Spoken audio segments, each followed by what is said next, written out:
Chapitre 18. Lorsqu'il eut dit ces choses, Jésus alla avec ses disciples de l'autre côté du torrent du Cédron, où se trouvait un jardin, dans lequel il entra, lui et ses disciples. Judas, qui le livrait, connaissait ce lieu, parce que Jésus et ses disciples s'y étaient souvent réunis. Judas, donc, ayant pris la cohorte et des huissiers qu'envoyèrent les principaux sacrificateurs et les pharisiens, vint là, avec des lanternes, des flambeaux et des armes.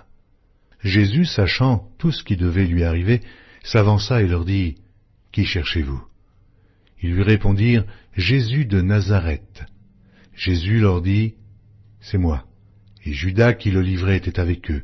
Lorsque Jésus leur eut dit, « C'est moi », ils reculèrent et tombèrent par terre.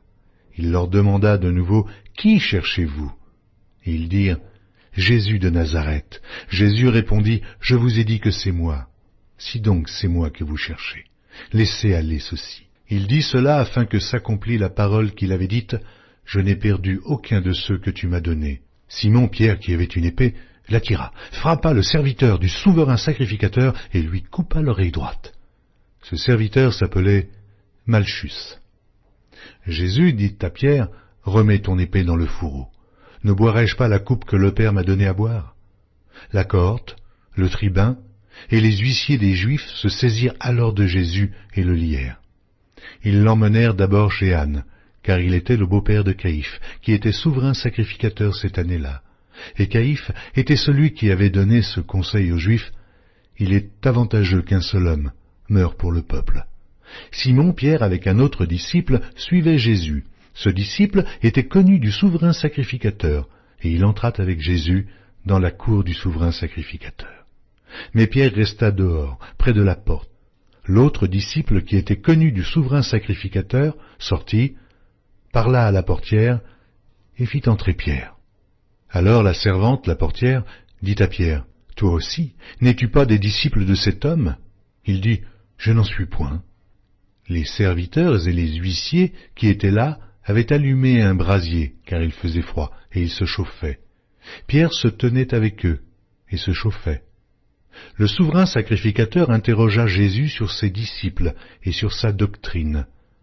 Jésus lui répondit, « J'ai parlé ouvertement au monde, j'ai toujours enseigné dans la synagogue et dans le temple, où tous les Juifs s'assemblent, et je n'ai rien dit en secret. Pourquoi m'interroges-tu ? Interroge ceux qui m'ont entendu. Voici, ceux-là savent ce que je dis. » À ces mots, un des huissiers qui se trouvait là donna un soufflet à Jésus en disant, « Est-ce ainsi que tu réponds au souverain sacrificateur ?» Jésus lui dit, « Si j'ai mal parlé, fais voir ce que j'ai dit de mal. Et si j'ai bien parlé, pourquoi me frappes-tu » Anne l'envoya lié à Caïphe, le souverain sacrificateur.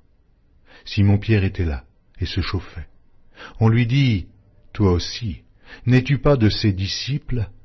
Il le nia et dit, « Je n'en suis point. » Un des serviteurs du souverain sacrificateur, parent de celui à qui Pierre avait coupé l'oreille, dit, « Ne t'ai-je pas vu avec lui dans le jardin ?» Pierre le nia de nouveau, et aussitôt le coq chanta. Ils conduisirent Jésus de chez Caïphe au prétoire, c'était le matin. Ils n'entrèrent point eux-mêmes dans le prétoire, afin de ne pas se souiller et de pouvoir manger la Pâque. Pilate sortit donc pour aller à eux, et il dit, « Quelle accusation portez-vous contre cet homme ?» Ils lui répondirent, « Si ce n'était pas un malfaiteur, nous ne te l'aurions pas livré. » Sur quoi Pilate leur dit, « Prenez-le vous-même, et jugez-le selon votre loi. » Les Juifs lui dirent, « Il ne nous est pas permis de mettre personne à mort. » C'était afin que s'accomplît la parole que Jésus avait dite lorsqu'il indiqua de quelle mort il devait mourir. Pilate entra dans le prétoire, appela Jésus et lui dit, « Es-tu le roi des Juifs ?» Jésus répondit, « Est-ce de toi-même que tu dis cela, ou d'autres te l'ont-ils dit de moi ?» Pilate répondit, « Moi, suis-je juif ? Ta nation et les principaux sacrificateurs t'ont livré à moi. Qu'as-tu fait ? » « Mon royaume n'est pas de ce monde, répondit Jésus. Si mon royaume était de ce monde, mes serviteurs auraient combattu pour moi, afin que je ne fusse pas livré aux Juifs. Mais maintenant, mon royaume n'est point d'ici-bas. Pilate lui dit, « Tu es donc roi ?» Jésus répondit, « tu le dis. Je suis roi, je suis né, je suis venu dans le monde pour rendre témoignage à la vérité. Quiconque est de la vérité, écoute ma voix. Pilate lui dit, mais qu'est-ce que la vérité? Après avoir dit cela, il sortit de nouveau pour aller vers les Juifs, et il leur dit, je ne trouve aucun crime en lui. Mais, comme c'est parmi vous une coutume que je vous relâche quelqu'un à la fête de Pâques, voulez-vous que je vous relâche le roi des Juifs? Alors, de nouveau, tous s'écrièrent, non pas lui, mais Barabbas. Or, Barabbas était un brigand.